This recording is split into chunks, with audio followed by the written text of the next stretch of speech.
Berbeda dengan era Ahok, proyek normalisasi sungai di era Anies Baswedan justru mandek. Apa alasannya? Namun, mohon maaf Bapak Gubernur, selama dalam penyusuran Kali Ciliwung, nyata yang Kali Ciliwung yang sudah kita sepanjang 33 km yang sudah ditangani normalisasi 16 km. Di 16 km itu kalau kita lihat insya Allah aman dari luapan, tapi yang belum dinormalisasi tergenang. Nah ini kita harus, nanti saya dengan Pak Gubernur akan diskusikan untuk membuat program itu, ya. Kemudian termasuk di Kali Pesanggerahan, juga dengan sudetan Kali Ciliwung ke Banjir Kanal Timur. Beliau sudah mengambil langkah-langkah untuk pembebasan lahannya, karena 1,2 km 600 meter sudah kita kerjakan. Kami menunggu sekarang kesepakatan dengan masyarakat.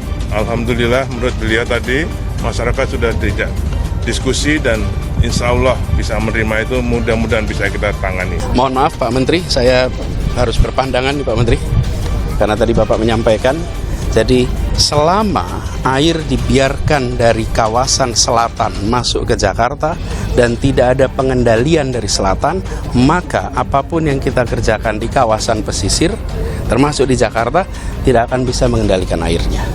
Nah, kita sudah menyaksikan di bulan Maret yang lalu di kawasan Kampung Melayu yang sudah dilakukan normalisasi, itu pun mengalami banjir yang cukup ekstrim. Artinya kuncinya itu ada pada pengendalian air sebelum masuk ke kawasan pesisir. Kemudian bendungan Ciawi dan Sukamahi, ya, pembebasan lahannya sudah 90% lebih, hampir 95%. Kami targetkan tahun 2020 ini akan selesai. Mudah-mudahan dengan beberapa program itu akan mengurangi atau menambah kesiapsiagaan kita menghadapi musim-musim hujan berikutnya yang mungkin akan menjadi lebih besar dari apa yang sudah kita rasakan hari-hari ini menurut ramalan BMKG. Ini pun masih terus sampai dengan Februari. Kita lihat tadi sampah-sampah yang dibawa oleh Kali Ciliwung sangat masif. Ya, jadi ini kita juga harus bekerjasama dengan masyarakat. Hari ini yang kita dapatkan, sama-sama kita saksikan, tidak ada satupun kali di 13 itu yang sudah dilakukan eksekusi oleh Pak Anies. Ini yang saya pertanyakan. Makanya selalu saya katakan konsentrasi Pak Anies terhadap persoalan banjir yang tidak fokus. Pak Ahok begitu konsentrasi terhadap pengentasan banjir, normalisasi digenjot habis sehingga itu bisa berjalan. Kemudian sodetan Kali Ciliwung yang mau disambungkan ke BKT itu bisa segera dikerjakan. Namun memang keburu masa jabatannya Pak Ahok berakhir sehingga itu belum bisa dikerjakan. Nah, pertanyaan berikutnya kepada Pak Yani, kalau beliau konsentrasi betul, masa 2 tahun ngurusin BKT nyambungin ke Kali Ciliwung nggak iso? Kan pertanyaannya itu.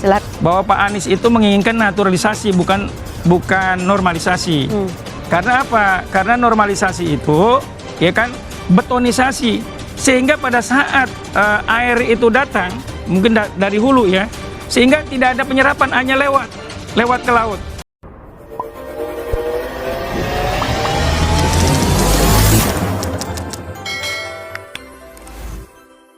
Ketidakjelasan proyek normalisasi sungai di Jakarta di era kepemimpinan Gubernur Anies Baswedan mendapat perhatian dari sejumlah pihak. Untuk kamu ketahui, proyek normalisasi khususnya Sungai Ciliwung mempunyai latar belakang dari peristiwa Jakarta yang terendam banjir pada 2012 silam. Kala itu Fauzi Bowo yang menjabat selaku Gubernur DKI menganggap perlunya penambahan kapasitas angkut aliran sungai. Alasannya agar air tidak meluber ke tempat lain. Setelahnya, program normalisasi Ciliwung dikerjakan oleh Balai Besar Wilayah Sungai Ciliwung Cisadane, Kementerian PUPR dan Pemprov DKI Jakarta. Usai ide tersebut, normalisasi Sungai Ciliwung pun dikerjakan oleh Joko Widodo yang kala itu naik menjadi Gubernur DKI Jakarta. Kemudian Basuki Cahayapurnama alias Ahok melanjutkannya pada 2014. Lansir Megapolitan Kompas.com. Proyek tersebut kini mandek dan digantikan program-program penanganan banjir lainnya oleh Anies Baswedan. Masih menurut sumber yang sama, Ketua Komisi DPRD DKI Jakarta Ida Mahmudah